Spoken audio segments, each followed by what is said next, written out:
오늘 하나님께서 주신 말씀은 이사야 36장 1절에서 12절 말씀입니다. 이사야 36장 1절에서 12절 말씀입니다. 제가 봉독해 드리겠습니다. 히스기야 왕 14년에 아수르 왕 산헤립이 올라와서 유다의 모든 견고한 성을 쳐서 취하니라. 아수르 왕이 라기스에서부터 랍사게를 예루살렘으로 보내되 대군을 거느리고 히스기야 왕에게로 가게 하매 그가 윗못 수도 곁 세탁자의 밭 끝길에 섬에 힐기야의 아들 왕궁 맡은 자 엘리야김과 서기관 셈나와 아삽의 아들 사관 요아가 그에게 나아가니라. 랍사게가 그들에게 이르되 이제 히스기야에게 말하라. 대왕 아수르 왕이 이같이 말씀하시기를 내가 믿는 바 그 믿는 것이 무엇이냐. 내가 말하노니 내가 좋게 싸울 계략과 용맹이 있노라 함은 입술에 붙은 말뿐이니라. 내가 이제 누구를 믿고 나를 반역하느냐. 보라, 내가 애굽을 믿는도다. 그것은 상한 갈대 지팡이와 같은 것이라. 사람이 그것을 의지하면 손이 찔리리니 애굽 왕 바로는 그를 믿는 모든 자에게 이와 같으니라. 혹시 내가 내게 이르기를 우리는 우리 하나님 여호와를 신뢰하노라 하리라마는 그는 그의 산당과 제단을 히스기야가 제하여 버리고 유다와 예루살렘에게 명령하기를 너희는 이 제단 앞에서만 예배하라던 그 신이 아니냐 하셨느니라. 그러므로 이제 청하노니 내 주 아수르 왕과 내기하라. 내가 내게 말 2,000피를 주어도 너는 그 탈자를 능히 내지 못하리라. 그런즉 내가 어찌 내 주의 종 가운데 극히 작은 총독 한 사람인들 물리칠 수 있으랴. 어찌 애굽을 믿고 병거와 기병을 얻으려 하느냐.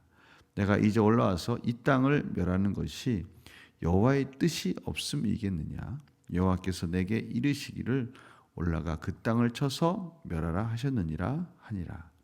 이에 엘리야김과 셈나와 요아가 랍사게 이르되 우리가 아람 방언을 아오니 청하건대 그 방언으로 당신의 종들에게 말하고 성위에 있는 백성이 듣는 데서 우리에게 유다 방언으로 말하지 마소서 하니 랍사가 이르되 내 주께서 이 일을 내 주와 내게만 말하라고 나를 보내신 것이냐. 너희와 함께 자기의 대변을 먹으며 자기의 소변을 마실 성위에 앉은 사람들에게도 하라고 보내신 것이 아니냐 하더라. 아멘. 오늘 말씀을 보면 이제 히스기야 왕에 관한 역사적 사실들이 이제 서술되기 시작했다라는 것을 저희들이 알게 됩니다. 36장에서 39장까지 아수르의 침공, 아수르의 침략과 또 히스기야 왕이 이제 병이 들고 그것을 치료해 주신 하나님. 그럼에도 불구하고 어리석게 바벨론에게 모든 것들을 보여주고 이 바벨론에게 그러한 계기를 통해서 이제 이스라엘이 바벨론으로부터 침략을 받고 포로가 되는, 또 그것으로 인해서 포로가 된 후에 하나님이 극적으로 구원해 주시는 것까지 40장에서 66장까지의 그런 내용들의 배경이 되는 그런 중요한 역사적 사실이 이제 이사야 선지서의 중간에 삽입되었다라는 것을 저희들이 보게 될 것입니다. 시대적 상황이 극적으로 잘 요약돼서 표현되어 있습니다. 그런 이사야 선지자가 말하는 이 내용들이 당시의 이스라엘 백성들에게는 놀라운 하나님의 메시지이면서 또 미래를 향한 메시지라는 사실을 우리가 다시 한번 깨닫게 되는 것이죠. 아수르가 공격을 하게 됩니다. 그 아수르가 공격을 하는 내용들을 보니까요, 어쩌면 이렇게 정확하게 하나님을 믿지 않는 자들을, 이방인들이 어떠한 생각을 하고 있는지, 또 저희들은 이러한 것에 대해서 어떻게 반응해야 될지, 이런 것에 대해서 가르쳐주고 있는 그런 내용들을 저희들이 보게 됩니다. 이 산헤립이 아수르의 왕이 쳐들어오면서 지휘관을 보냅니다. 그 이름이 랍사게입니다. 이 랍사게가 예루살렘 아수르가 라기스 성을 점령하고 거기를 거점으로 삼습니다. 이제 라기스 성이 예루살렘을 공격하는 기지 역할을 하는 것이죠. 거기서 대군을 예루살렘에 보내면서 이 랍사게가 하는 말들을 보면 참 재밌습니다. 구체적인 장소들이 나옵니다. 이러한 장소들은 이것이 분명한 역사적 사실이었다라는 것을 말하기도 하는 것이죠. 이 랍사게가 예루살렘의 히스기야 왕과 백성들을 조롱하면서 하는 말들을 들어보면요, 참 재밌습니다. 그들이 먼저 애굽을 의지하는 것이 얼마나 어리석은지를 말합니다. 너희들이 믿고 있는 게 뭐냐 도대체? 너희들이 뭘 믿고 우리에게 까부느냐? 이렇게 말하는 것이죠. 근데 그 애굽을 의지하는 것은 상한 갈대 지팡이를 의지하는 것과 같다.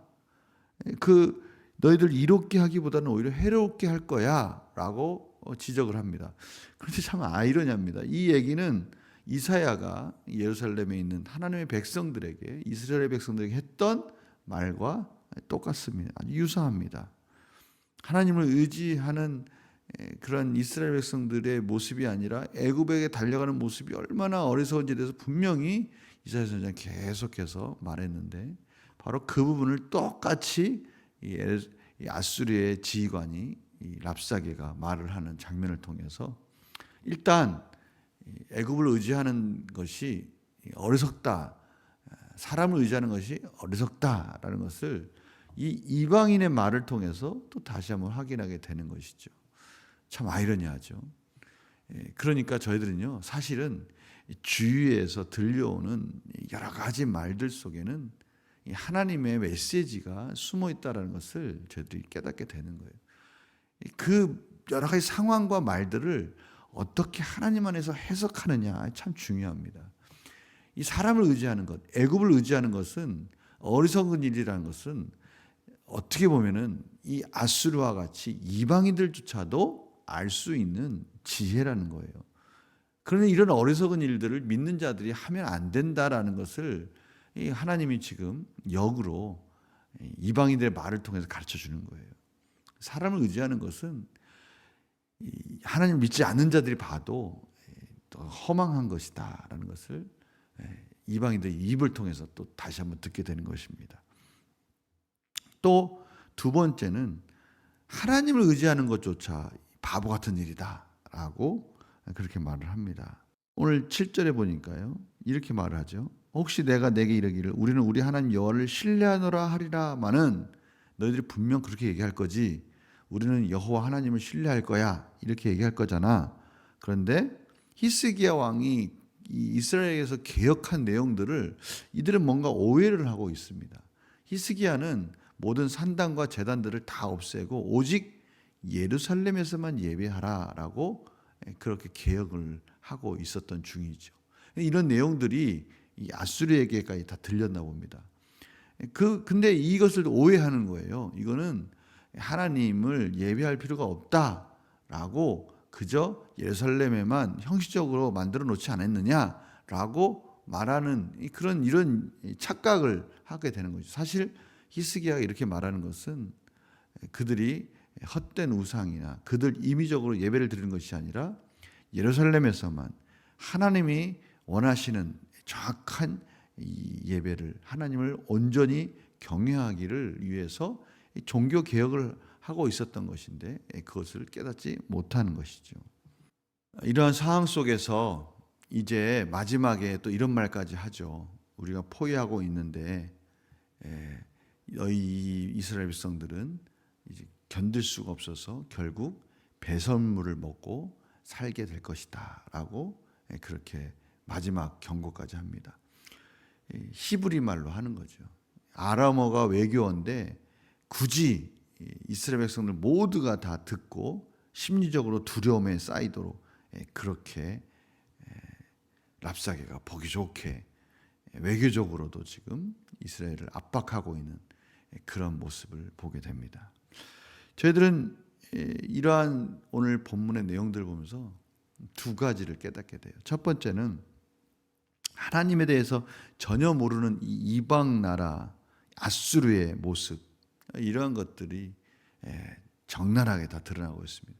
그러니까 이것은 아수르만의 문제가 아니라 하나님을 알지 못하고 하나님을 경외하지 않는 자들이 무슨 생각을 하고 있는가라는 것을 알 수가 있어요. 눈에 보이는 일들을 생각하고 그들이 가지고 있는 교만함, 스스로의 상황을 자기들 마음대로 규정하고 계획하고 심지어 하나님께까지 대적하는 모습을 보는 거예요. 마치 자신들이 하나님이 된 것처럼 이런 말까지 하지 않습니까? 하나님이 허락해서 너희들을 공격하라고 한 것이지 지금 상황을 보면 이해 못하겠느냐라고 말하는 거예요. 완전히 자신들이 하나님이 되었어요. 모든 만물을 주관하시는 하나님의 주권적인 역사까지도 스스로 침해하고 자기들이 마치 그 모든 것들을 이룰 것처럼 그렇게 말하는 교만한 모습을 보게 됩니다. 성경은 분명히 말합니다. 잠언 16장 9절 사람이 마음으로 자기의 길을 계획할지라도 그의 걸음을 인도하시는 이는 여호와시니라. 한치 앞도 못 보면서 그러한 교만한 말들을 내뱉는 아수르의 모습, 이것이 세상 사람들의 모습 아닙니까? 이것이 교만한 인간의 모습인 거예요. 아무리 계획할지라도 그 계획이 이루어지기 위해서는 하나님이 허락하셔야 됩니다. 이것을 저희들이 이제 조금만 지나가면 보게 될 거예요. 사람의 마음에는 많은 계획이 있어도 오직 여호와의 뜻만이 완전히 서리라. 잠언 19장 21절입니다. 아무리 계획할지라도 그것이 이루어질 것 같이 보이지만 오직 완전하게 말씀하시고 그 말씀대로 이루시는 분은 여호와 하나님밖에 없다라고 분명히 말씀하고 계십니다.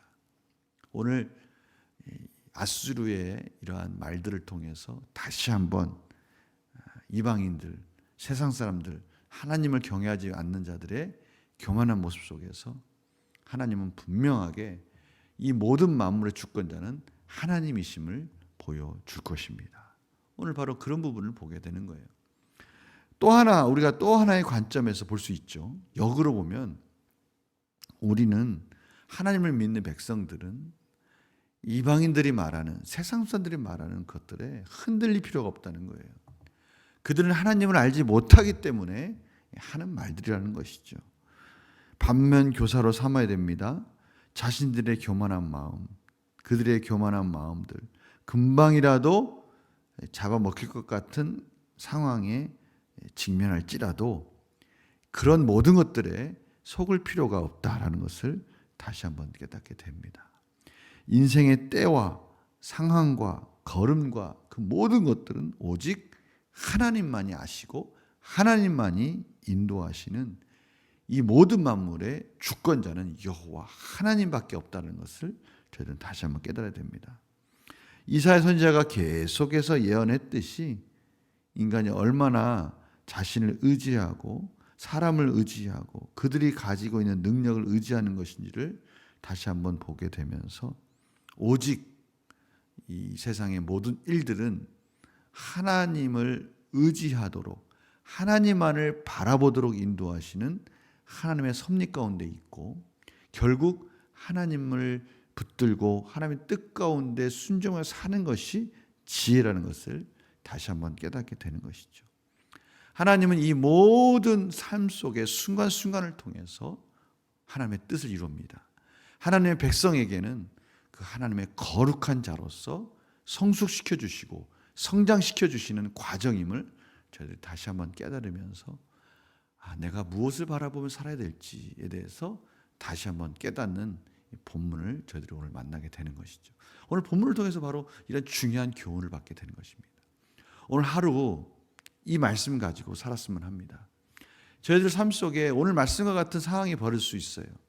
금방이라도 좀 넘어질 것 같고 금방이라도 이제는 소망이 없는 것 같이 보이지만 그것은 눈에 보이는 것이고 저희들은 그러한 상황이 있을 때 이 아수르가 막 이스라엘 백성들을 몰아붙이면서 너희들 이제 죽었어라고 막 그렇게 겁을 주고 두려움 가운데 몰지라도 저희들은 그 위에 계신 하나님의 섭리를 바라보고 하나님의 뜻을 바라보면서 두려워하거나 염려할 필요 없이 오직 하나님만을 붙들고 예수 그리스도의 영생의 소망 안에서 성령님의 도우심을 구하며 기도하며 겸손하게 인내하며 살아가야 된다라는 것을 다시 한번 깨닫게 됩니다. 말씀 안에서 승리하며 순간순간 세상의 여러 가지 헛된 말들 속에 현혹되지 않고 사단의 유혹 가운데 넘어지지 않는 오늘 복된 승리하루가 되시기를 간절히 축원합니다. 자, 기도 마치겠습니다. 하나님 아버지 감사합니다. 오늘도 세상의 말들이 얼마나 허망하고 한치의 앞도 보지 못하는 교만한 말들을 내뱉고 있는지를 랍사게의 입술을 통해서 확인합니다. 저희들은 오늘 말씀을 통해서 저희들이 여전히 의지할 것은 하나님의 말씀밖에 없고 여전히 하나님의 섭리 가운데 하나님이 저희들을 어떻게 이끌어 주실지를 기대하는 그 소중한 소망밖에 없다는 것을 다시 한번 깨닫습니다. 오늘도 하나님 의지하고 하나님 말씀 붙들고 살고자 하니 하나님 은혜 주시고 힘 주시고 능력 주셔서 오늘도 말씀 안에서 승리하며 하나님께 영광 돌리는 기쁘고 즐거운 하루가 되게 하여 주시옵소서. 감사드리며 예수님의 이름으로 기도드립니다. 아멘.